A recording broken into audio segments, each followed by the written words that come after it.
Girl, I know you clicked on this video to learn about my stuff, but I just want to tell you I was on the train like a couple weeks ago and I was like, I saw this fine man. I was like, need that, right?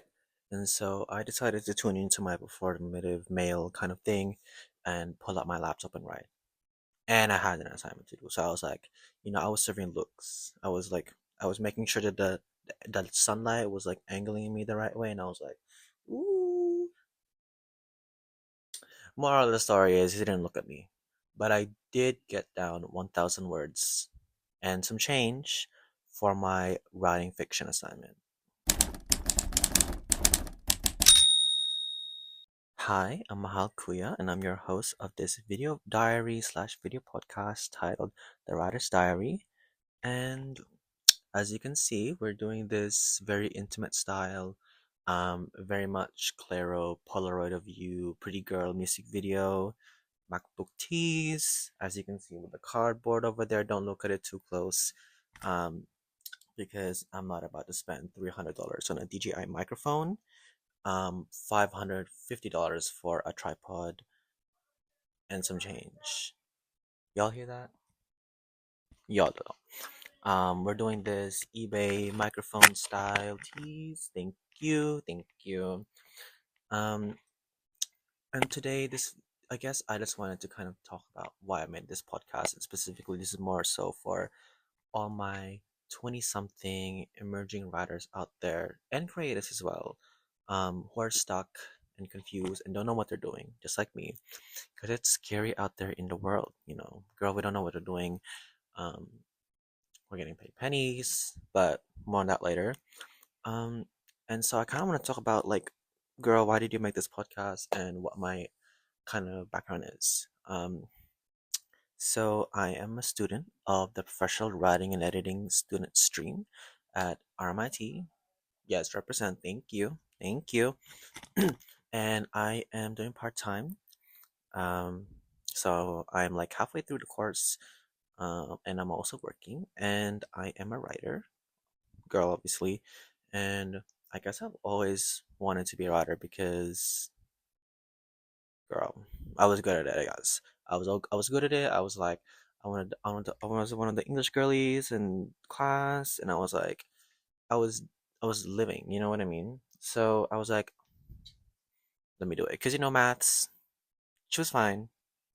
I wasn't really a STEM girl, but like English, literature, humanities, that's where we were at. So, um, let me tune in. And um, another thing that why I wanted to make this podcast is kind of document and also vlog a little bit of what I've been doing as a writer and my methods, which the vlog format will be more so like a logbook that'll occasionally drop here and there, in comparison to the other episodes of this writer's diary.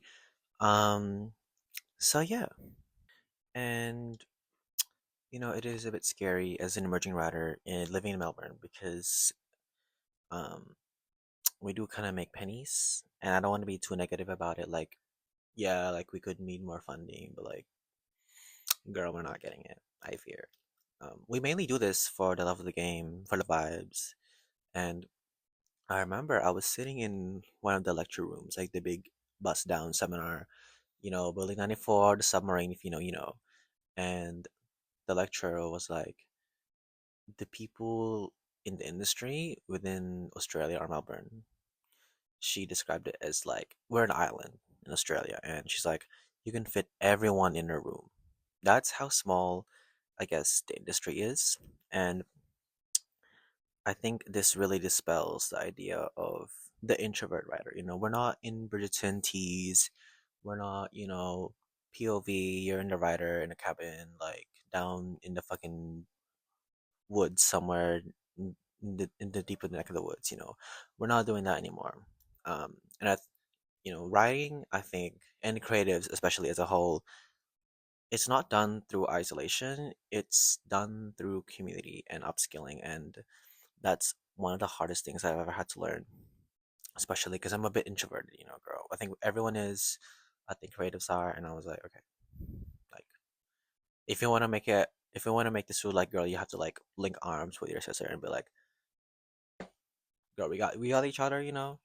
Um, and I think that's why I've that's one of the main things that I've kind of learned as in this journey as an emerging writer doing emerging things. Well, yes, is to connect and that scary word called networking. Oh my god! But I think the easiest way to network, I'm putting that quotation marks. Well, yes, is if you ever like go on a writing course or anything like that.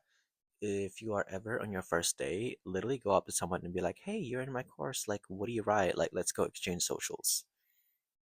That's what I did, girl. And now I have an amazing group of writing friends and editors.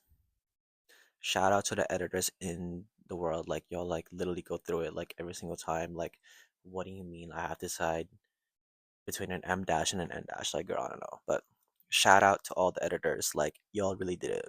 And it is a journey, whether you want to, like, become a writer or not.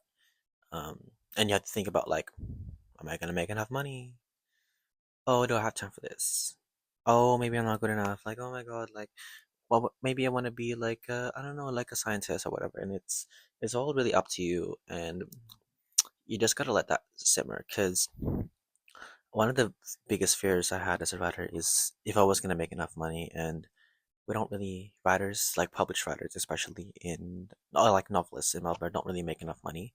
Um, I think like mainly for fiction, you get like $2 of commission from when someone like buys your book in a store, um, which is why like self-publishing is on the rise right now, especially with um, my one of my teachers. He got a bunch of freelancers together, and they were like, "Let me bust down, publish my own book." And he published his book called The Marriage Gap Year, which I read was really lovely. It was good. It was a vibe. Um, so I think that's why like if you're deciding on regardless of anywhere you are in the world, I think like writing and being a creative as a whole, you really have to upskill and kind of like get to know have your hands in every single pot, and it's scary. Like, because I wanted to go to Deacon, right? I was looking at these courses, and I'm like, oh, maybe I want to do a creative writing degree. Girl, what the fuck am I gonna do with creative writing degree? Like, right? Of course, yes. Well, yes. Um, but I think for me, one of the biggest pros in my course is a writing professional writing and editing is to be a bust down and learn about marketing and communications and not just writing. And like writing as a whole is, I think we have to forget that it's like a sort of, sorry, I'm on my phone. Um, it's a sort of communication and it's a skill that like, and if you are scared of AI, Wally is gonna take over the fucking world. Like raw cool. Like, um, I think it is a bit scary out there, and you have to decide whether it's worth, in terms of logistics and like, you know, money, if it's worth being a writer. And I think it is. There's something so special and grounding in being in a group of people that are like you and grow together. It is so fun, I think, um, especially writing workshops. And if you don't know what a writing workshop is, it's basically where a bunch of writers like they share a piece of each other's work. Like, for example, I share a piece of my work to like a group of my friends, and they're like, "Oh," and I ask them like, then they read it, and I ask like, "Is it good?" Like, maybe the rhythm is off or something like that, and they just give feedback. And I think that's one of the best things. That's precisely what you pay for a writing course, is mainly for the people and being surrounded yourself with other writers. And of course, you can do that other ways. Like you can literally go on Reddit and be like, "Who wants to go on a writing workshop?" Or on Discord, or in your library. But I think that writing courses like really do the stuff for you. Like, girl, here you go. Like, I'm gonna pop you down into a room, like, and shove you all together. And I think I, it, it's a bit scary.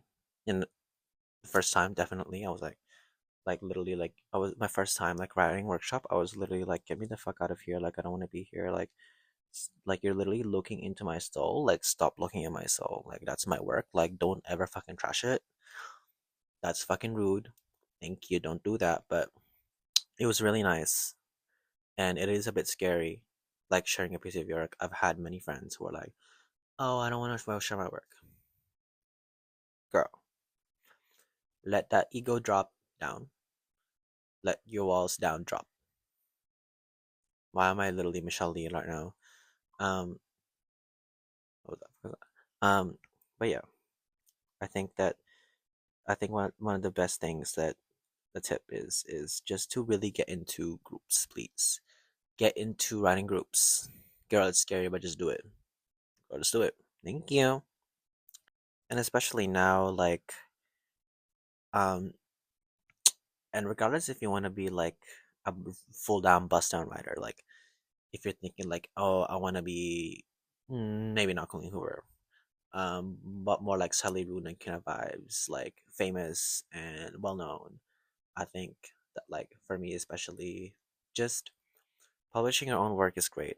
I'm personally a Substack girly, which is kind of like Medium, and it's basically like a platform for writers who like publish their own stuff and like write down beautiful, eloquent like essays, and I'm like reading them like, this is why Diet Coke is feminine and for the girls, and Coke no sugar is masculine, bust down for boys. And I'm like, well, yes, I keep reading. Let me flick to the next page. I'm like, yes. And I think still so many writers right now are just doing like such a good job at like really like you digging in me in the sense of like the the the zeitgeist, the online discourse, like, yes, like tell me more about Dubai Matcha Chocolate Labubu and why it fucking sucks. Like, well, yes. Speaking of which, y'all are on mind control. Like, what do you mean? A Labubu is like $50. Actually, wait, we're gonna find out how much a Labubu costs. Labubu AUD price. Because I bought a fake Sony Angel for like $10. How much does it cost? How much does a Labubu cost? Girl, $90? $80 for a blind box Labubu is crazy. That's like 3 hours worth of working. You're telling me you're gonna work for 3 hours to get a Labubu? Y'all are under spells. Like, let's be serious. Let's be serious. Like Labubu, like La Fufu, like Labubu La Fufu, like no. Like just drop it. Like I'm done. Like I'm done. Um, girl. In other news, why is everyone talking about Noah show with the two brothers and the one girl? Is it Summer I Turned Pretty Girl? I'm not falling for that shit. That's like hang on, what's the movie called? What's the movie called in 2018? Rom-com 2018 Netflix. That was so famous and I literally love. To All the Boys I Loved Before, that show won triple platinum. The movie series was so fucking good. The summer I turned okay. To All the Boys I Loved Before, the writing was so fucking peak. Like it was so tea. Like the acting, the writing, the music score, the plot. The writers were cooking in that shit. Like they were cooking up a premium stew. This is like rom com like peak. And the summer I turned pretty. That's like its uglier sister. If you know what I mean, like in a sense that like the writers will like just throw that shit whatever and just close their eyes. I'm like y'all are under spells. Y'all are under spells. Like can we make like media for like young girls and like for YA teenagers, the teenage girlies like better? Like can we not make slop please? Well, the streets are saying that it's the main viewership is not teenagers for the summer I turned pretty. So what's going on with that?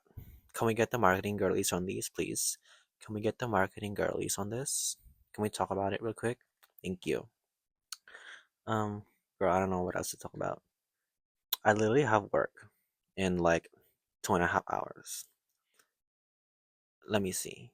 Yeah, and I guess that's the one thing that like if you want to be a writer, like You had to get a real job because for one of my lecturers and teachers in this course, she was a student before, like 7 years ago, and she literally did one class per semester, one class per semester, and on the side, like she was literally like bust down, like working night shifts at factories. Like I remember specifically, she was talking about how like she worked in an ice cream factory and or something like that, and they didn't have a machine, so she had to literally press down for like 8 hours at night. She had to manually press down a lid on the boxes. I mean, all I do is like push trolleys all day, but like, oh my god, I would literally go insane. Like, I would literally go insane. Like, what do you mean by that? Um, but she's a teacher now, and she's probably one of my favorite teachers. Like, shout out to all of them. Like, y'all are really going through it. Like, girl, girl, I know this isn't like a pop culture podcast, but like, you can't escape it. Like, I was literally doom scrolling on my little phone on the clock app yesterday, and I was like, "La boo boo, girl." Like, I don't know. Like, I feel like one day we're gonna look back on this and be like, why are we collecting blind boxes? And that's no shade to collectors. Like, I think if you're a collector, like if you're like a stamp collector and you collect stamps from like all over the world, like that's a bust down. Like that's so tea. Like that's I feel like that's a good inspiration. I feel like we all need a creative outlet somewhere. But like if you collect labubus, like okay, like that's literally from the devil. Like you're literally spawning like Lazuzu and Lafufu together to create like Labubu. Like you are under spells.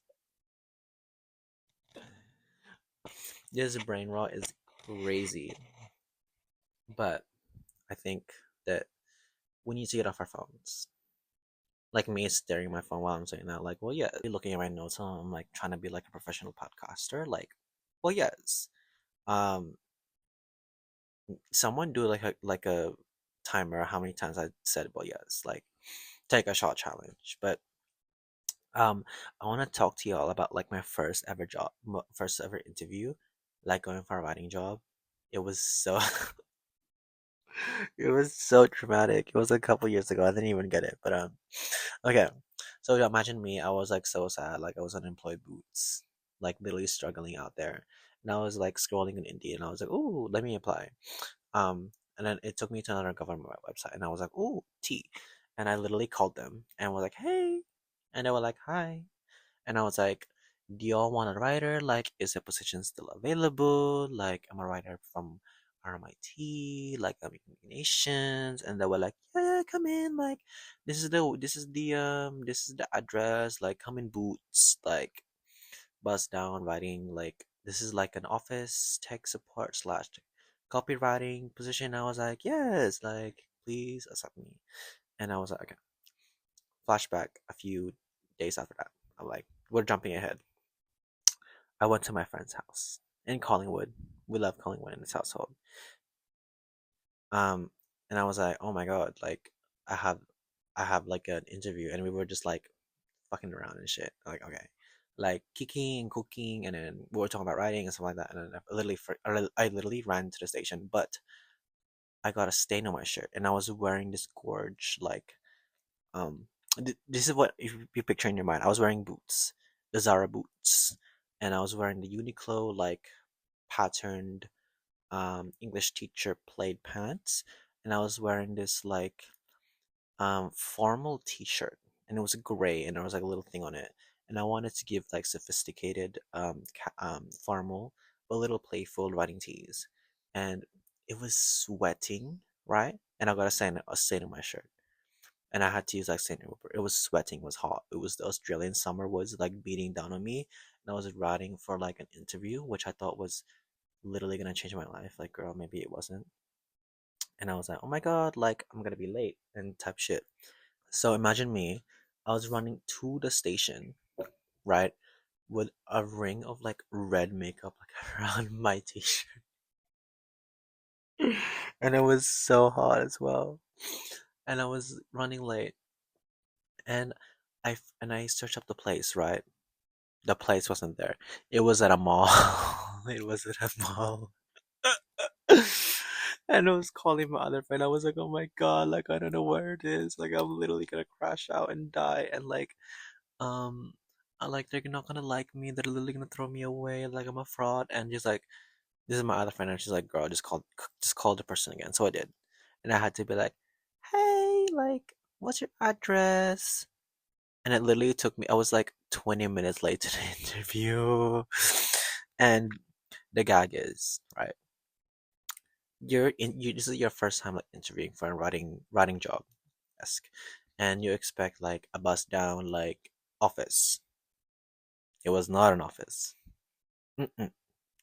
It was at someone's house, and that was spooky. That was spooky dooky, and I can't remember what where the suburb is, but it was literally like an hour and 30 minutes and some change away from my house. So just in comparison, from my house to Melbourne City, like Melbourne CBD, it's like an hour and some spare change here and there. Right. So I was literally running away and I was like so embarrassed. And I show up to the address at some random person's house. And I knocked on the door. I know like, and this woman, this gorgeous woman was like, "Oh, just go around to the back, to the backyard." I was like, "Okay, like this is the start of a some horror movie. Like I'm literally about to get trapped and killed and chopped up, horror movie style." And I was like, "Okay, okay, let me come in." So I was carrying a bag. I was sweating, it was hot, and I go into the shed. I go to the shed, and someone else was there. And I think it was like a videographer like person. It was showing their like video stuff, and I was like, okay, like, and this person, right, was like giving me out like a work application sheet to write, and I was literally like writing down all my details, and I was like, and there was a fucking dog, like what? There was a literally a dog like next to me while I was writing, and I was like, just imagine I'm at a work shed. It's hot as fuck. I'm writing down my work details, my bank account for this interview. There's just a dog just looking at me, and there was a stranger as well. Okay, and then when the other person was done, I was like, "Come in." And keep in mind, I've called the person that I was interviewing, like the position, like 5 times already, and I was 30 minutes late. But I mean, it's not my fault. Like, what do you mean the address is wrong? And it was I'm not gonna say the company. I can't even remember the company, but it was spooky. Um, and the interview process is my first time interviewing for a writing position, and I was scared. Spooky, and you get the writing like heebie-jeebies. You get like the writing kind of scares, like interview scares, and and he would ask me like, "What do you do?" And I was like, "Oh, I'm a student." And they're like, "What do you bring to the table?" And I literally said outright that I have, that I said I was creative. And he looked at me like Devil Prada, like, okay, like, and he also asked me a little bit about AI, and I was like, sure, sure, AI, and I was like, okay, girl, uh, and I was literally gonna get paid like $25.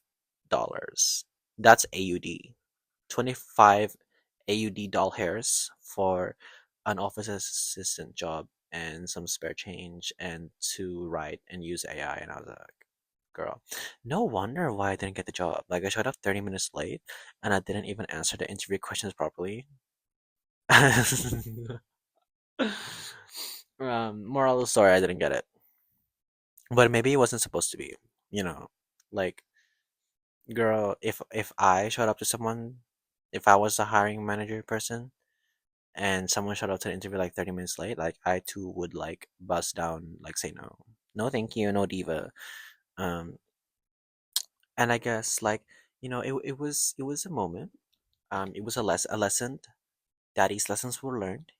Be more prepared, yes. Be on time, well, yes. Write down the address that they give you instead of searching it up online, yes, thank you. And I mean, my dressing was fine actually.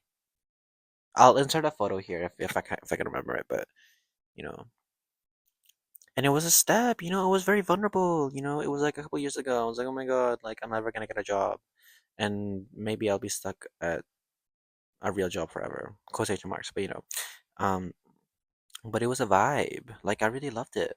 Like the interview, it taught me a lot of lessons, obviously, but the company not so much. I actually don't know if they're still doing well or not. I think they were also trying to start off from the ground again. Like they were restarting, and it was just this person was just like hiring random people. Girl, okay. Um, this has been the writer's diary.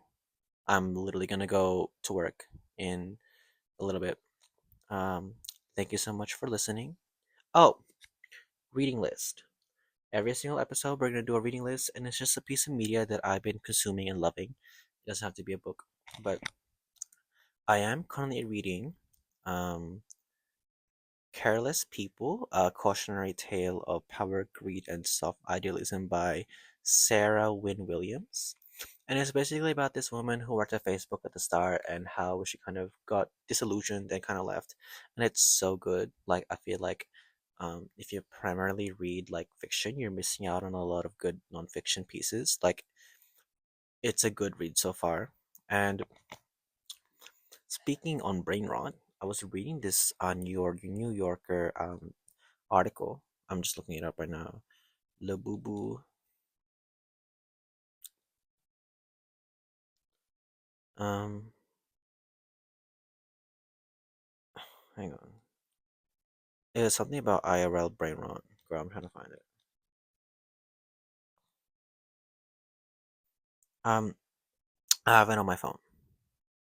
It's called IRL Brain Rot and the Lore of the Labubu by Kyle Chakya. And I think it's a really good kind of piece on like journalism and internet journalism as a whole. I really loved it. Good read. And a piece of media that I've been consuming a lot for my reading list is the Wordle. I love the Wordle down. Like I literally do it every single day. And I'm in part of a Discord server, and I can literally see my friends like doing much better than me, and I'm literally got the word like on the sixth try, and my friend got it on like I don't know the second try. And I'm like, oh, I guess my IQ is just a flop. And I'm like, okay, but as always, I'm gonna see you on the next episode of the Writer's Diary.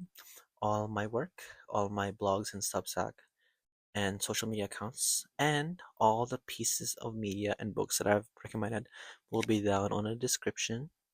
Thank you so much. I'll see you in the next one. Peace.